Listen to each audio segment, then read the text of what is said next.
बिना श्री भगवान का भजन किए त्रिकाल में कभी कोई सुखी, शांत, आनंदमय, निर्भय ये पद की प्राप्ति नहीं कर सकता।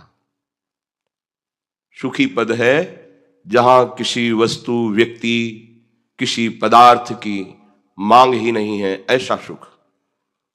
निर्भय पद ऐसा है जहां कोई भय का लेश भी नहीं, क्योंकि जिसके भय से भयभीत होकर मृत्यु काम करती है, काल भी जिसके भय से भयभीत रहता है, वो ऐसी निर्भय भुजाओं का आश्रय पा लेता है, परम शांत चित्त हो जाता है, कोई भी द्वंद उसे विचलित नहीं कर सकता।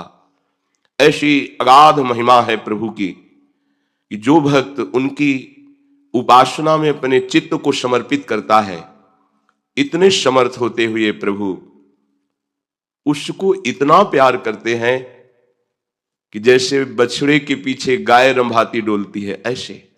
और सामर्थ्य ऐसी आज तक कोई पार नहीं पा पाया, न वेद, न ऋषि, न मुनि। पर हम ऐसी मंद बुद्धि से युक्त हो गए हैं, माया के द्वारा हमारा ज्ञान ढक दिया गया है कि हम चाहते तो सुख है, शांति है, आनंद है, विश्राम। थक गया जन्म मरण के चक्र से, अब मुझे विश्राम चाहिए, जहां ये दुख ना हो। जन्मना है, रोग ग्रसित होना है, अभाव है, नाना प्रकार की विपत्तियां हैं, और आखिरी विपत्ति मृत्यु।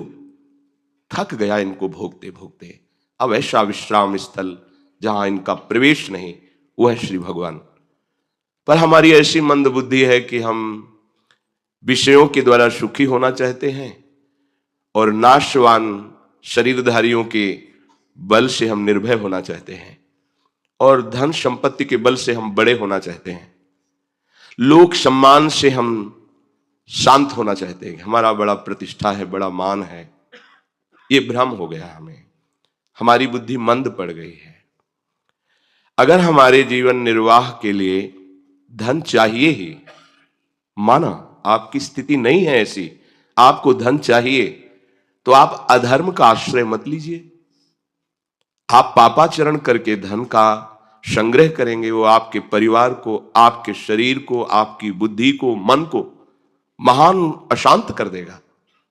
पर आपकी बुद्धि पवित्र नहीं है तो निर्णय ठीक नहीं कर पाती, तो लगता है इन किन प्रकारेण धन आना चाहिए जिससे हम अपने परिवार को सुखी कर सकें और हम सुखी हो सकें। आपको धन चाहिए तो परम धनी श्री हरि, श्री कृष्णचंद्र जी का आश्रय ले लो। विश्वास कीजिए, आपकी मांग खत्म कर देंगे, इतने बड़े वो दाता है। आपको ऐसा संतोष धन प्रदान करेंगे कि बाहर के बड़े बड़े धनवान भी उस संतोष सुख की झांकी कल्पना भी नहीं कर सकते जो आपको प्राप्त होगा। जिसे संतोष सुख प्राप्त हो गया वो ब्रह्मा से भी बड़ा धनी हो गया। ये संतोष भगवत कृपा से प्राप्त विवेक के द्वारा होता है। अगर हमको लौकिक धन भी चाहिए तो उन्होंने ही तो प्रकट किया है। इस पृथ्वी में खाने हैं, जैसे गेरू की लाल मिट्टी हुई, ऐसे ही तांबे की, स्वर्ण की, हीरे की, ये सब खाने हैं।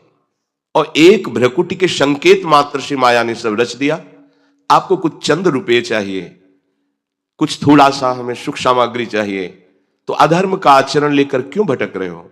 मालिक से मांगो, जगत के मालिक हैं ये, आप उनके अंश हो, इनसे अपनापन करो। प्रभु आपने जीवन दिया है तो जीने की व्यवस्था जो हमें चाहिए वो दे दीजिए। बिना मांगे वो सबको जीवन धारण करने की आवश्यकता दे रहे हैं, पर आपको जो चाह करनी तो इन्हीं से कीजिए। अगर किसी भी तरह से प्रभु का आश्रय ले लिया जाए तो मंगल कर देते हैं। भगवान का आश्रय लो, नहीं तो छूट दिए।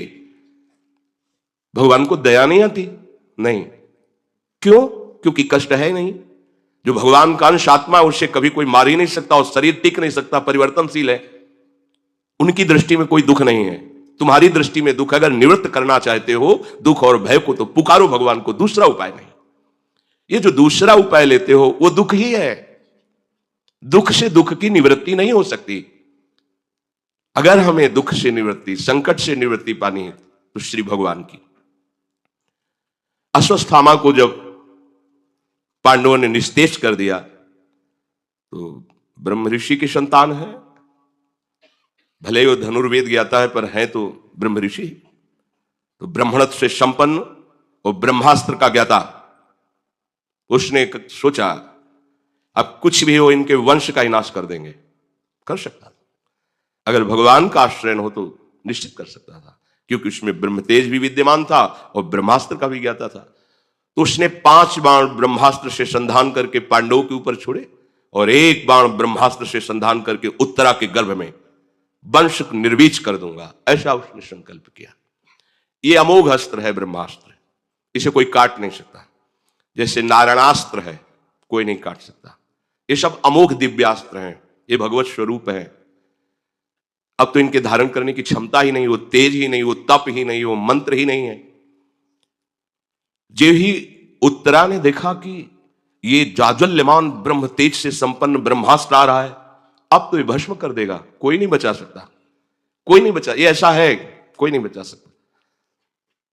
किसी की तरफ उनकी वृत्ति ही नहीं गई, सीधे भगवान श्री कृष्ण की तरफ भागी। वो अपने गर्भ की रक्षा के लिए श्री भगवान कहीं दूर नहीं है, हम सबके हृदय में हैं।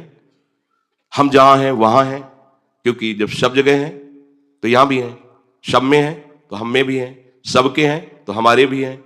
सर्वशक्तिमान है, वो सब कुछ कर सकते हैं।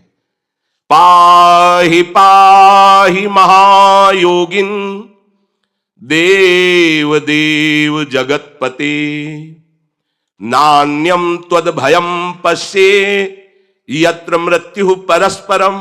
बड़ी सुंदर बात कही। त्राहिमाम प्रभु त्राहिमाम, मेरी रक्षा कीजिए, क्योंकि आपके अतिरिक्त त्रिभुवन में कोई ऐसा नहीं जो मेरी रक्षा कर सके। ये बात किसी विशेष भक्त के हृदय में आती है, ये बात द्रौपदी के भी हृदय में नहीं आई थी। केवल प्रभु का आश्रय नहीं लिया था उन्होंने, 5 पतियों का आश्रय लिया था, सभा में बैठे धर्मात्माओं का आश्रय लिया था, अपनी भुजाओं का आश्रय लिया था, अपने दांत का आश्रय लिया था, केवल प्रभु का। कोई भी विपत्ति आते ही सीधे हरि शरणम। अगर तुम्हारा कुछ बिगाड़ ले तो हमें बताना, कहीं भी कोई भी विपत्ति हो, पर आपने भगवद आश्रय नहीं लिया तो उस समय भगवद स्मृति ही नहीं आएगी। ध्यान देना, ये सिद्ध सूत्र है, हरि स्मृति सर्व विपद विमोक्षणम। जहां तुम्हें कोई नहीं बचा सकता विपत्ति से, वहां मेरे हरि बचा लेंगे। हम कह रहे परीक्षा करके देखो, अगर तुम्हें असत्य लगे तो हमें बताना, पर कोई अन्य आश्रय न रखना। जब कोई विपत्ति आए तो सीधे हरि को पुकारना और हृदय से पुकारना, आर्त भाव से पुकारना, क्योंकि भगवान तक आवाज पहुंचती है भाव। भाव पूरित टेर ही करती मुझे लाचार है, भाव बिन सुनी पुकारे मैं कभी सुनता नहीं। स्पष्ट समझ लीजिए, भाव पूरित टेर ही करती मुझे लाचार है। भाव का भूखा हूं मैं और भाव ही एक सार है, भाव से मुझको भजे तो भाव से बिरा। ये हम कहानी नहीं सुना रहे आपको, ये सब सत्य विषय है। जीवन में आप भी अनुभव करके देखो, भगवान कोई कहानी नहीं है, त्रिकाल सत्य सच्चिदानंद है, अभी हैं, इसी क्षण हैं, हमारे समीप हैं, हमारे हृदय में, हमारे प्यारे हैं, लाडिले हैं। प्रभु नान्यम त्वद्भयम पश्ये यत्र मृत्यु परस्परम। यहां हम किससे सहयोग मांगे? सब मृत्यु से भयभीत है, कोई मृत्यु पर विजय प्राप्त नहीं कर सकता, तो इनसे हम आश्रय क्या लें इनसे कि हमारी रक्षा कर लेंगे। खुद मरने वाले हैं, आज नहीं तो कल, समय ऐसे जाता है ऐसे। बोले कितने साल के हो? बोले 50 वर्ष, 60 वर्ष के हो गए, 60 वर्ष व्यतीत हो गए। आपको पता चला अब भी वही कामना, अब भी वही वासना, अब भी वही जीने की चाह। जीना क्यों चाहते हो? क्योंकि मैं भोग भोगना चाहता हूं। भोगना क्यों चाहते हो? क्योंकि सुखी होना चाहता हूं। तो अभी तक भोग कर सुखी नहीं हुए, तो आप क्या होगे? अब तो 60 के होने जा रहे हो, 70 के हो गए, इसके बाद राधे राधे। प्रभु पश्ये यत्र मृत्यु परस्परम, सब जितने हैं परस्पर मृत्यु से भयभीत, इनका क्या मैं आश्रय लूं? इसलिए हे नाथ, मुझे भले मृत्यु प्राप्त हो जाए, पर मेरे गर्भस्थ शिशु की आप रक्षा कर लो। भगवान का एक नाम है भक्त वत्सल, और भगवान का एक नाम है कर्तुम अकर्तुम अन्यथा कर्तुम सर्वसमर्था सा ईश्वरा। करने वाली बात हो जाएगी, जो बिल्कुल नहीं होने वाली वो भी बात हो जाएगी, जो किसी भी तरह से नहीं होने वाली वो भी बात हो जाएगी। कर तुम अकर तुम अन्यथा कर तुम सर्व समर्था सा ईश्वरा।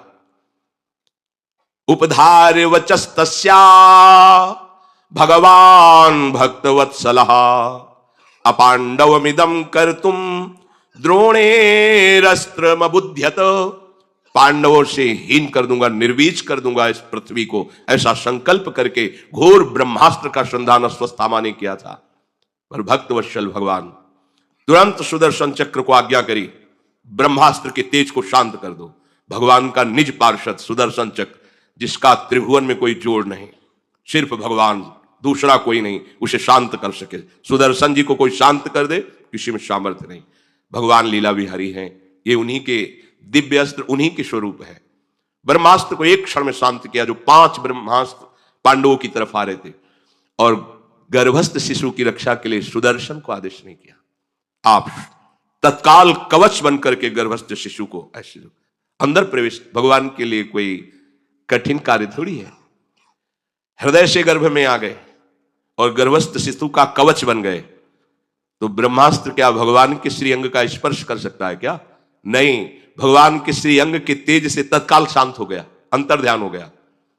उसी गर्भस्थ शिशु को वहीं श्री कृष्ण का साक्षात्कार होता है।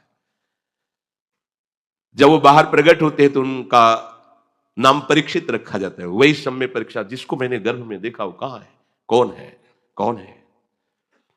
आपको अगर कष्ट निवृत्ति चाहिए तो इनसे बड़ा कौन होगा जो आपको बचा? यहां कौन बचा सकता था? उत्तरा के गर्भ की कोई रक्षा कर सकता था क्या ब्रह्मास्त्र से? नहीं। पर श्री भगवान, कुंती जी आई हाथ जोड़कर खड़ी हुई, भगवान हम आपसे एक वरदान चाहते हैं। क्या? तो कहा विपदा शंतुना शश्वत तत्र तत्र जगदगुरु भवतो दर्शनम यत्स्याद पुनर्भव दर्शनम। प्रभु मुझे विपत्ति दे दो और पग पग पर विपत्ति दे दो। तो भगवान हंस दिएगा, आज तक तो किसी भक्त ने ऐसा नहीं मांगा। आप विपत्ति क्यों चाहती है? सब चाहते हैं संपत्ति मिले, विपत्ति का मुख न देखना पड़े। बोले विपत्ति की कृपा हमने देखी, जब जब विपत्ति पड़ी तब तब आप हमारी तरफ दौड़ते हुए आए, और जब संपत्ति दी तो आप वापस चले गए। आपका पीठ करके जाना मुझे नहीं अच्छा लगता। मुझे हर क्षण विपत्ति में रखो, जिससे हर क्षण आपका मैं दर्शन करूं, और आपका दर्शन जीव का पुनर्भव है, वो जन्म मरण के चक्र से छूट जाता है। यद्यपि भक्त हृदय ही ऐसी चाह करेगा, संसारी पुरुष तो चाह नहीं करेगा कि हमें पग पग पर विपत्ति मिले। लेकिन आपको सच्ची कहते हैं, असाध्य रोग, समाज की प्रतिकूलता और विविध प्रकार के तिरस्कार, अपमान, ये जिस ऊंचाई पर पहुंचाते हैं भगवद आश्रित को, भगवद आश्रित शब्द है, भगवद आश्रित, भगवद आश्रित नहीं तो दुर्गति है। फिर भगवद आश्रित को उस ऊंचाई पर कोई साधना नहीं पहुंचा सकती, क्योंकि सीधे श्री भगवान के चरणों का आश्रय होता है।